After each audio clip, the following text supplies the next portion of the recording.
کہا دادا صاحب جانا شرک ہے، بس بابا صاحب جانا شرک ہے، سلطان باؤ دے مزار تے جانا شرک ہے۔ میں کہا پتر کوئی نہیں بندہ اپنے وڈکیاں تے ہی جاندا ہے، تو جیسا شیطان کا عقیدہ تھا ویسا اس کی جماعت کا ہے۔ اہل سنت مبارک ہو تمہیں، کیونکہ معراج کی رات میرے نبی کا جب سفر شروع ہوا تو فرمایا پہلے میرے حبیب کو لے جاؤ حضرت موسیٰ کے مزار پر۔ تو میں نے کہا یہ کیا ہو رہا ہے بتائیے بھائی، اگر مزارات پہ جانا منع ہوتا تو میرے نبی، اٹھائیے مسلم اور بخاری احد والا چیپٹر اٹھائیے، میرے نبی کبھی بھی ہر سال احد کے شہیدوں پہ مزاروں پر نہ جاتے۔ اگر مزارات پہ جانا منع ہوتا بیٹا تو میرا نبی کبھی یہ نہ کہتا کہ قبرستان جایا کرو اور جا کے السلام علیکم یا اہل القبور کہا کرو۔ یہ میرے نبی کبھی نہ فرماتے۔ یہ تم نے عقیدہ کہاں سے گھڑ لیا مزاروں پر نہیں جانا؟ تم نے قرآن ہی پڑھا، اٹھاؤ 28واں پارہ، اللہ کیا فرماتا ہے؟ فرمایا قد یئسوا من الآخرۃ کما یئس الکفار من اصحاب القبور۔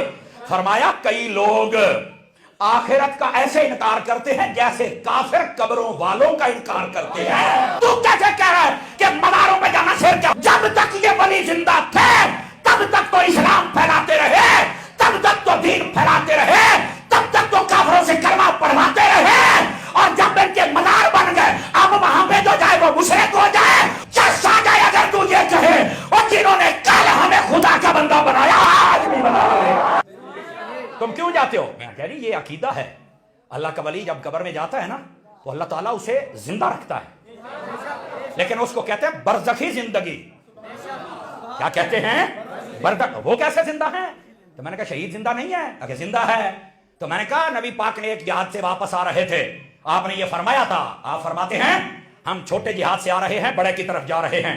پوچھا کہ یا رسول اللہ یہ چھوٹا جہاد ہے جس میں تلواریں چلی، جس میں بازو کٹے، جس میں گردنیں کٹی، جس میں لوگ شہید ہوئے؟ فرمایا ہاں یہ چھوٹا ہے۔ فرمایا اس سے بڑا کون سا ہے؟ فرمایا جب بندہ اپنے نفس پر تلوار کو چلاتا ہے، اپنے آپ کے ساتھ جہاد کرتا ہے، یہ نفس کہتا ہے گناہ کر، ہم کہتے ہیں نہیں کریں گے، نفس کہتا ہے قتل کر، ہم کہتے ہیں نہیں کریں گے، یہ نفس کہتا ہے نمازیں چھوڑ، ہم کہتے ہیں نہیں چھوڑیں گے۔ فرمایا جب اپنے اندر کے کتے کے نال لڑنا ہے نا یہ بڑا جہاد ہے۔ اور میں نے کہا جو چھوٹے جہاد میں دنیا چھوڑ جائے اور رب اسے نہیں مرنے دیتا، جو بڑے جہاد میں مر جائے وہ ولی کیسے بول رہا ہے؟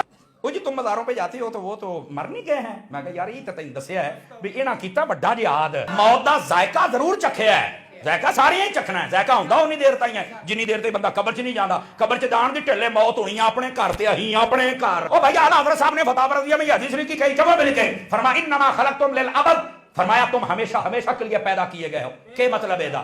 تو ترجمہ سمجھ آ جائے تو آج تو بعد سنیت والی لائن تو تسی نکل نہیں سکتے، میں پورے یقین نال کہنا حضور کا فیضان ہے، حضور کی حدیث ہے، یہ ساڈا کوئی کمال نہیں ہے۔ وہ کیسے؟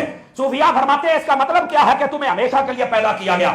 فرمایا مطلب یہ اللہ نے جب عالم ارواح میں روحوں کو پیدا کیا تو یہ روحیں وہاں زندہ تھیں، پھر حضرت آدم علیہ السلام کی پشت میں رکھا تو یہ وہاں زندہ تھے، پھر اس انسان نے جگہ بدلی، یہ اپنی باپ کی صلب میں آیا، یہ وہاں زندہ تھا، پھر اس نے جگہ بدلی، یہ اپنی ماں کے پیٹ میں آیا، پھر یہ یہاں زندہ تھا، پھر اس نے جگہ بدلی، یہ دنیا میں آیا، یہ یہاں زندہ تھا، پھر یہ جگہ بدلے گا، یہ قبر میں جائے گا، یہ وہاں زندہ ہوگا، ابھی تو سوالوں کے جواب دے گا۔